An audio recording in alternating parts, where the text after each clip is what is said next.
ये कहानी चंदन नगर गांव की है, जो हरे भरे पहाड़ियों के बीच बसा हुआ था। ये नगर अपनी शांति और खुशहाली के लिए प्रसिद्ध था। गांव के बीचों बीच एक नीली झील थी, जिसके किनारे से थोड़ी दूरी पर एक पुराना बरगद का पेड़ खड़ा था। कई बच्चे दिन भर वहां खेलते, तो बुजुर्ग उसकी ठंडी छांव में बैठकर किस्से कहानियां सुनाते। गांव की गलियों में रंग बिरंगे घर थे, जहां हर सुबह पकवानों की खुशबू फैल जाती थी। लेकिन इस शांत गांव के ठीक बाहर एक घना जंगल था, जिसे लोग काली छाया का जंगल कहते थे।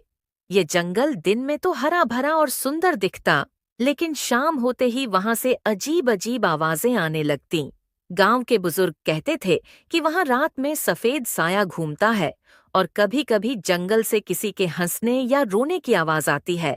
कुछ लोगों का कहना था कि वहां एक पुरानी टूटी फूटी हवेली भी है, जहां कोई रहता नहीं, लेकिन रात में वहां रोशनी जलती दिखती है। गांव में एक प्राचीन रहस्य भी प्रचलित था।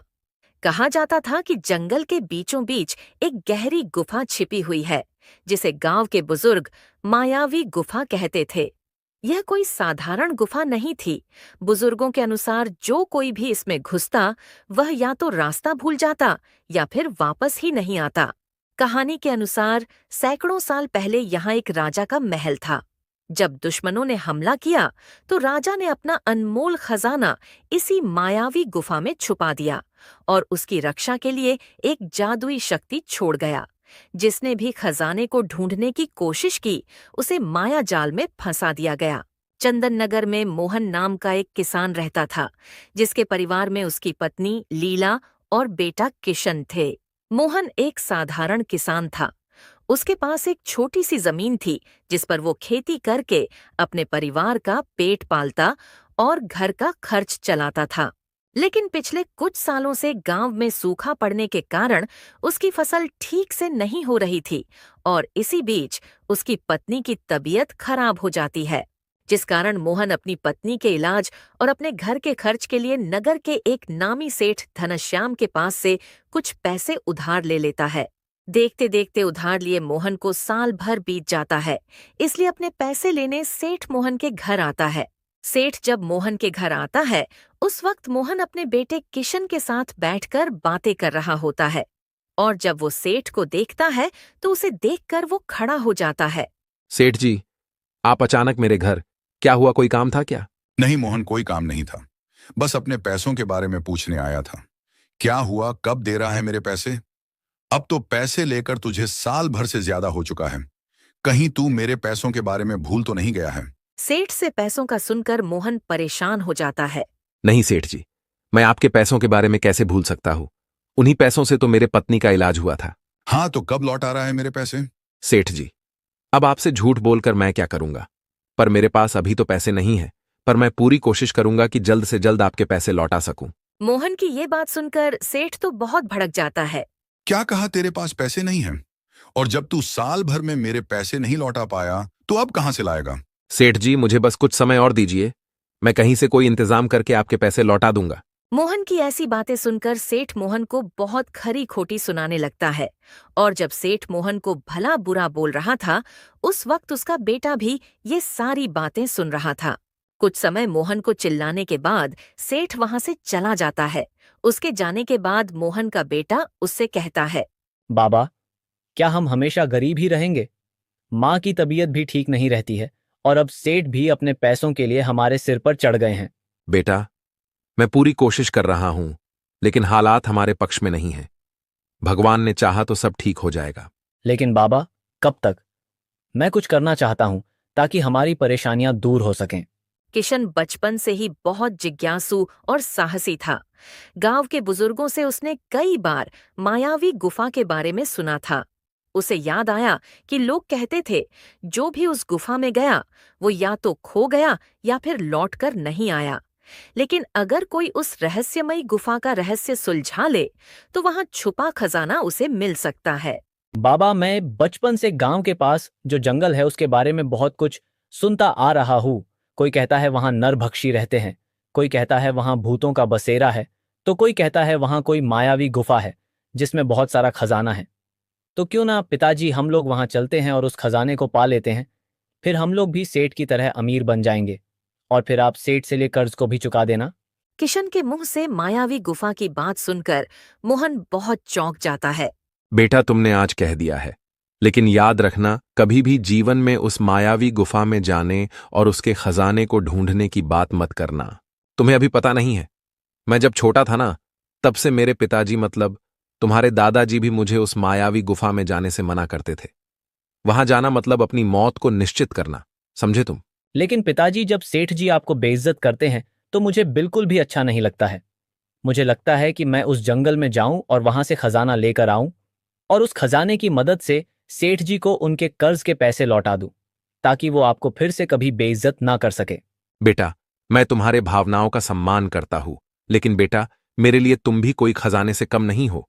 अगर तुम मेरे पास हो तो मेरे पास सब कुछ है, और अगर तुम नहीं तो मेरे पास सब कुछ होने के बावजूद भी कुछ भी नहीं है।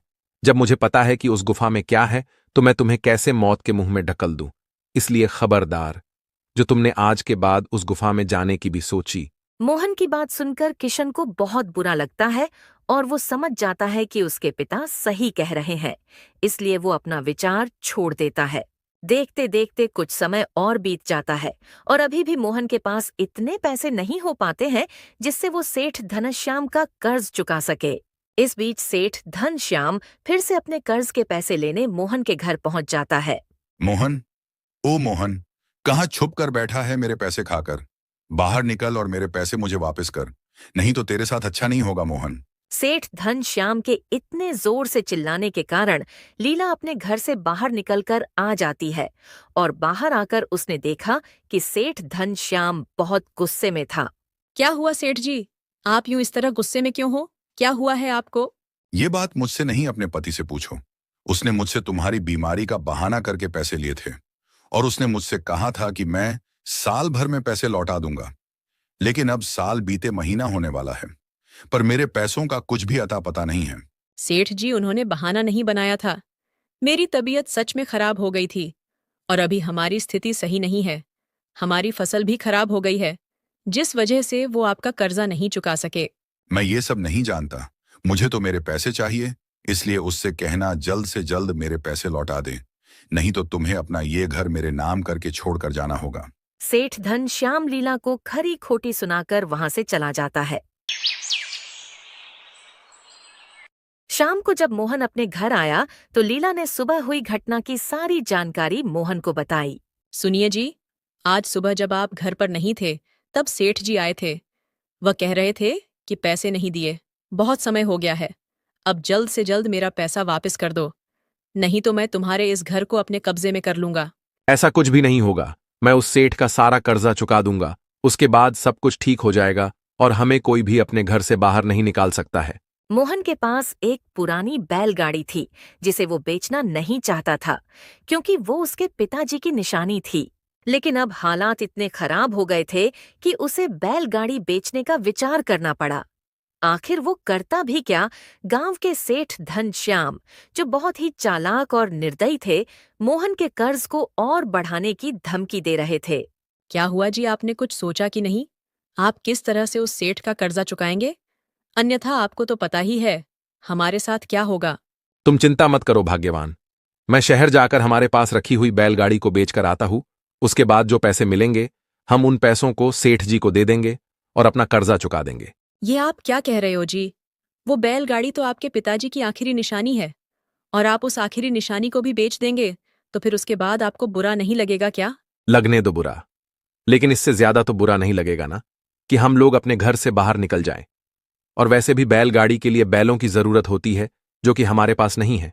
तो फिर तुम ही बताओ लीला, क्या करूंगा मैं बिना बैलों के इस बैलगाड़ी का? इसलिए मैं इसे बेच ही देता हूं।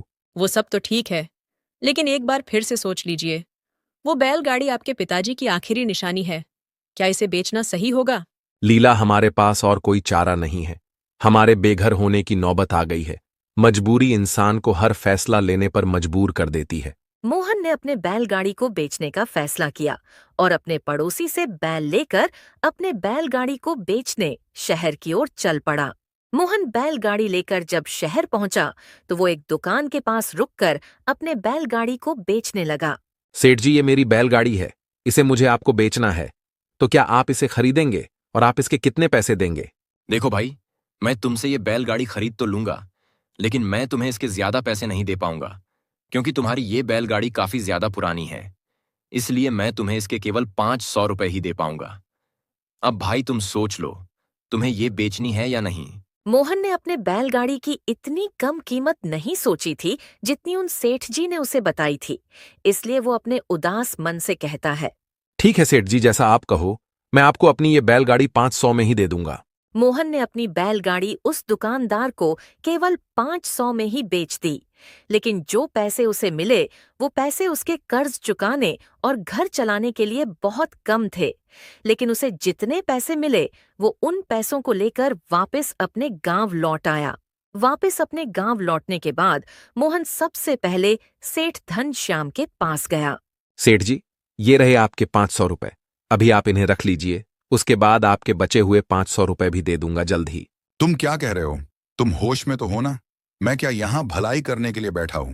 क्या मैं तुम्हें पैसे यूं ही दे दूंगा? मैंने जो पैसे तुम्हें दिए थे वो मैंने तुम्हें ब्याज पर दिए थे, समझे तुम? और अभी जो तुमने 500 रुपए दिए हैं वो तो सिर्फ साल भर का ब्याज है। अब तुम मुझे ये बताओ कि तुम मेरे नकद पैसे कब दे रहे हो? सेठ जी, ये आप क्या कह रहे हैं? मैंने जैसे तैसे करके ये पैसे इकट्ठा किए थे और आपने इन्हें ब्याज के रूप में रख लिए। अब सेठ जी आप ही बताइए, मैं इतने कम समय में कहां से लाऊंगा 1000 रुपए? सेठ जी, आप मुझ पर थोड़ा तो रहम कीजिए। जब तुम लोग पैसे चुका नहीं सकते हो तो कर्ज लेते ही क्यों हो? जब कर्ज चाहिए था तब तो पैसे मांगने चले आते हो, और जब पैसे लौटाने की बारी आई तो बहाने बनाने लगे हो। कान खोलकर सुन लो, मोहन, मुझे मेरे पैसे जल्द ही लौटा देना, नहीं तो तुम्हारे लिए अच्छा नहीं होगा। तुम तो जानते ही हो ना कि राजा जी के साथ मेरा उठना बैठना है। सेठ धनश्याम से बेइज्जत होकर मोहन अपने घर की ओर चल पड़ा। जब मोहन अपने घर लौटा तब उसकी पत्नी लीला ने उससे कहा। क्या हुआ जी? क्या हमें बैलगाड़ी के अच्छे दाम मिले हैं? और क्या आप उस सेठ का कर्जा चुका आए? लीला की इतनी बात सुनकर मोहन की आंखों में आंसू आ गए और वो रोने लगा और उसने रोते रोते लीला से कहा।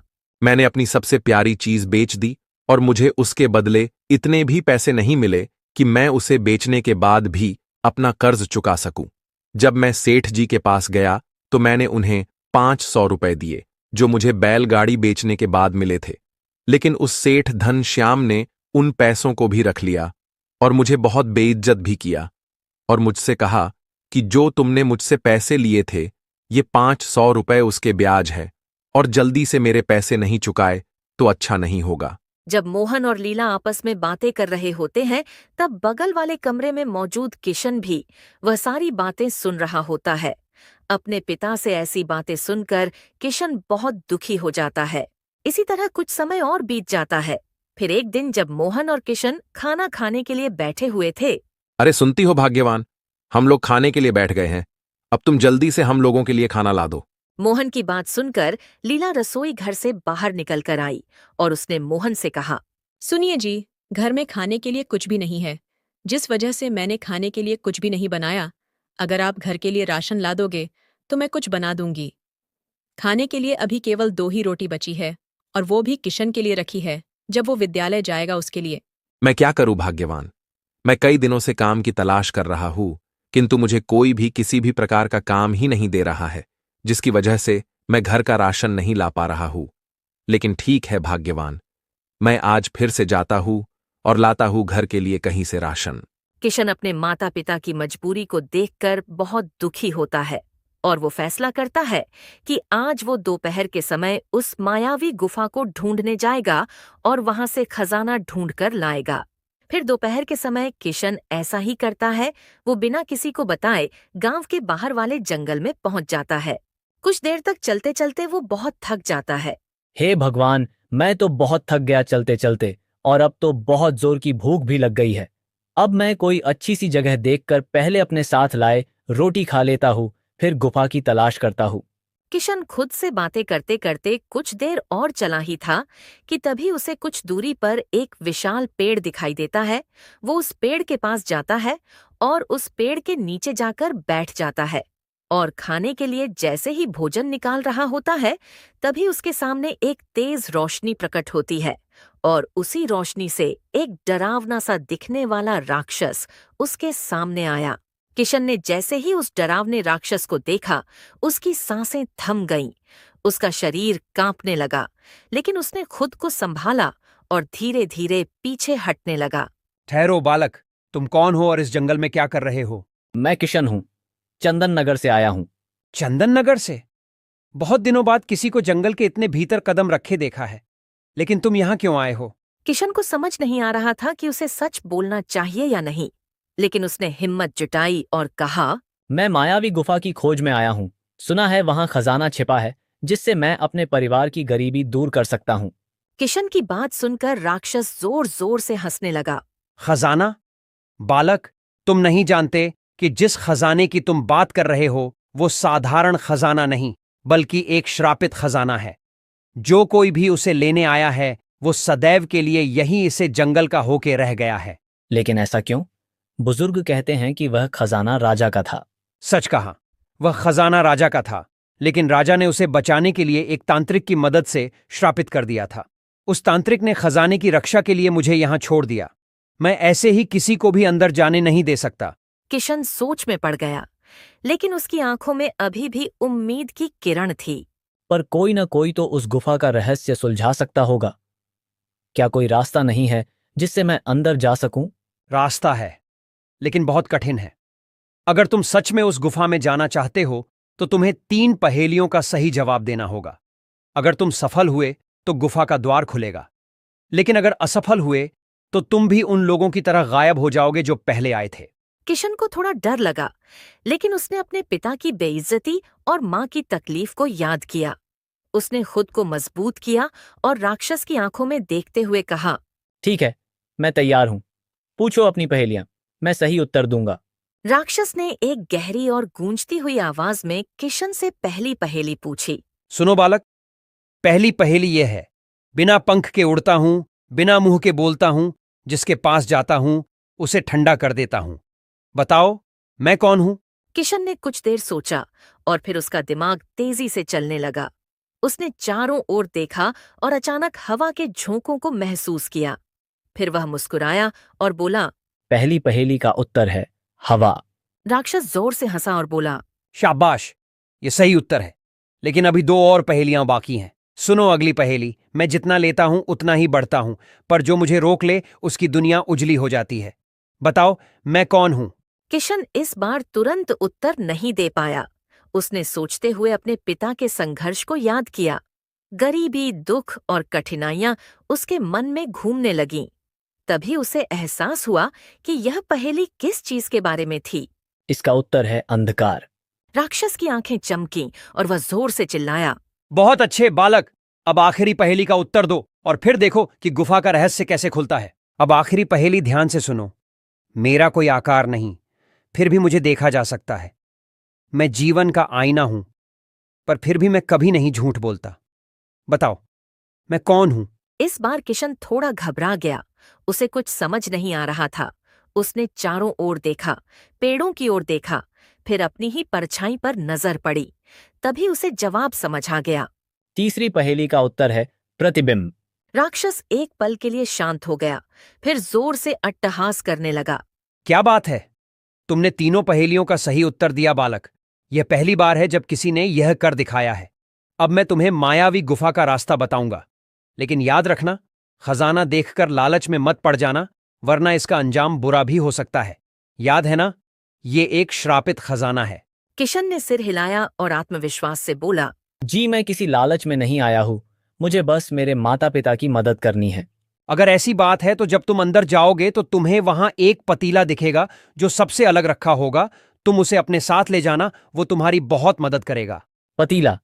पतीला किस प्रकार मेरी मदद करेगा? वो कोई मामूली पतीला नहीं है, वो जादुई पतीला है।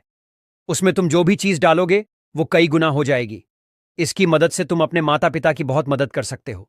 राक्षस की बात सुनकर किशन को ये सही लगा, इसलिए उसने उसे फौरन से हाँ कर दिया। किशन के हाँ करते ही राक्षस ने अपने हाथ उठाए और जमीन पर एक मंत्र फूंका। अचानक धरती कांपने लगी और सामने पहाड़ के बीच एक छिपा हुआ रास्ता खुल गया। किशन को रास्ता दिखाने के बाद राक्षस भी वहां से गायब हो गया।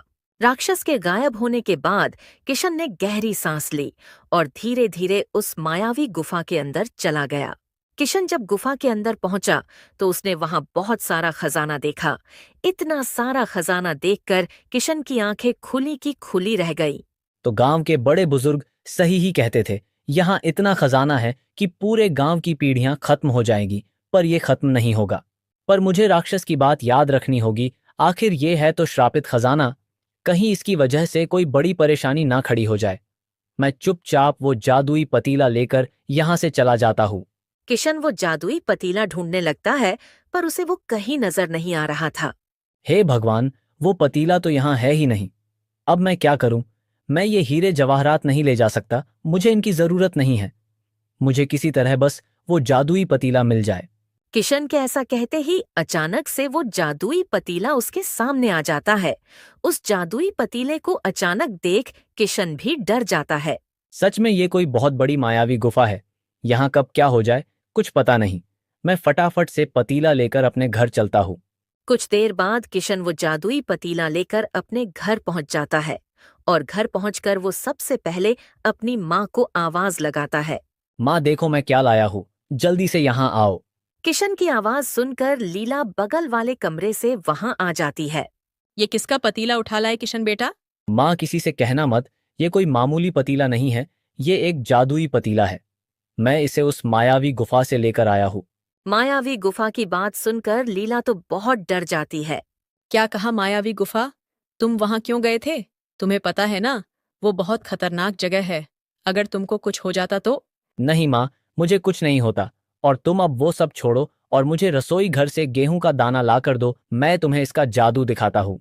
किशन की बात सुनकर लीला फौरन वहां से रसोई घर में चली जाती है और रसोई घर से गेहूं का दाना लाकर लीला उसे उस पतीले में डाल देती है। गेहूं का दाना डालने के कुछ ही देर में वो पतीला पूरी तरह से गेहूं के दानों से भर जाता है। जादुई पतीले का जादू देखकर लीला पूरी तरह से दंग रह जाती है।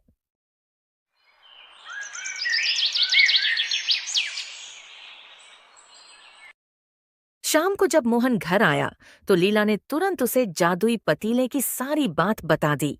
फिर क्या था, मोहन ने उस जादुई पतीले की मदद से कुछ पैसे जमा किए और ले जाकर सेठ घनश्याम को दे दिए।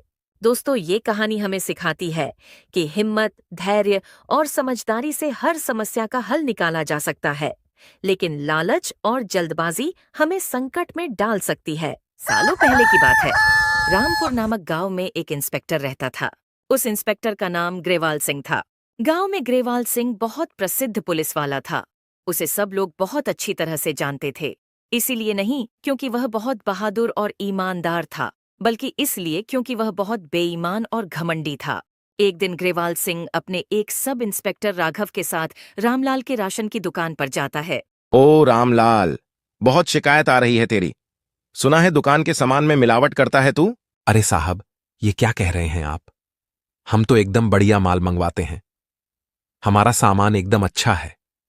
साहब, आप चाहे तो खुद देख लीजिए। ओ सेठ, मुझे इतना मत सिखाओ, समझे? अभी तुझे पकड़कर जेल में डाल दूंगा। राशन में मिलावट करता है और मुझे सिखाता है। नाम भूल गया क्या हमारा? इंस्पेक्टर ग्रेवाल सिंह नाम है मेरा। साहब दया करिए, आप जो कहेंगे वह मैं करूंगा। देख, अगर तू जेल गया तो तेरा बहुत खर्चा होगा। उससे अच्छा वो तू मुझे दे दे, मैं तुझे छोड़ दूंगा, वरना तो तू जेल जाएगा। इंस्पेक्टर ग्रेवाल सिंह का लालच देखकर रामलाल मन ही मन में सोचता है, हम और कर भी क्या सकते हैं? इस राक्षस का तो हर महीने का बस यही हाल हो गया है। ये सब देखकर sub inspector Raghav inspector Grewal Singh से कहता है, सर, आपको डर नहीं लगता? किसी ने आपकी शिकायत कर दी तो? अरे राघव, तुम्हें तो पहले ही डिपार्टमेंट ने बुरी तरह से डरा रखा है। चुपचाप साथ रहो और मजे करो, समझे? मुझसे बहस कर रहा था वो रामलाल, नहीं जानता कि पुलिस वाले से पंगा नहीं लेना चाहिए। मेरे पास इतनी पावर है कि किसी को भी आसानी से सबक सिखा सकता हूं।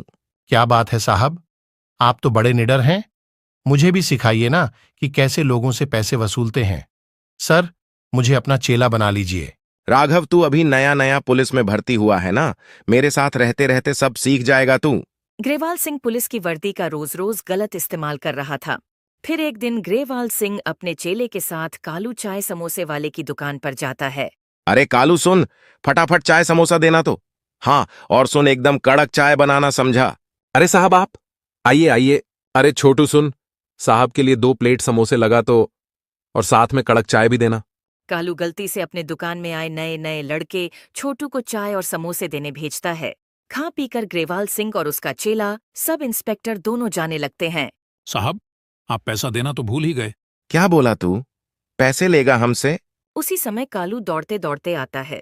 अरे साहब माफ कीजिए, इसको नहीं पता कि आप कितने बड़े साहब हैं पुलिस में। छोटा बच्चा है ना, और दुकान पर नया नया भी आया है, माफ कर दीजिए इसको। सुन कालू, समझा कर रख इसको, नहीं तो इस बार तो छोड़ दे रहा हूं, पर अगली बार नहीं छोड़ूंगा, समझा? हाँ साहब, मैं इसको समझा दूंगा, आप जाइए साहब। माहौल के हालात को देखकर सब इंस्पेक्टर राघव भी मौके पर चौंका मार देता है। ग्रेवाल सिंह के सामने अपनी चापलूसी दिखाने के लिए वो कालू से कहता है। सुन कालू, सर के सामने हमेशा झुककर ही रहना पड़ेगा, समझा? सही कहा ना सर? और नहीं तो क्या, बड़ा आया मुझसे पैसे लेने, सारा मूड खराब कर दिया इसने तो। ग्रेवाल सिंह सबके साथ ऐसा ही व्यवहार करता। वो किसी की इज्जत नहीं करता था। वो ना तो बच्चा देखता था, ना ही बुजुर्ग देखता था। एक दिन ग्रेवाल सिंह अपने चेले सब इंस्पेक्टर के साथ सड़क किनारे सब्जी की रेडी वालों के पास जाता है। वहां वो एक बूढ़ी अम्मा की दुकान के पास जाकर बूढ़ी अम्मा को अपनी पुलिस की ताकत का गलत इस्तेमाल करते हुए कहता है। अय बुढ़िया, तुझे मना किया था ना यहाँ सब्जी की दुकान लगाने को। अरे बेटा, यहाँ नहीं लगाऊंगी तो कहाँ लगाऊंगी? बहुत गरीब हूँ बेटा, दया करो, मुझे यहाँ दुकान लगाने दो। पर मैंने तुझे पहले भी मना किया था ना, तू यहाँ दुकान नहीं लगा सकती। ग्रेवाल सिंह को ऐसा करता देख सब इंस्पेक्टर राघव ग्रेवाल सिंह से कहता है। सर, यहां पर सब्जी की रेडी लगाने में कोई समस्या नहीं है, फिर आप इसे मना क्यों कर रहे हैं?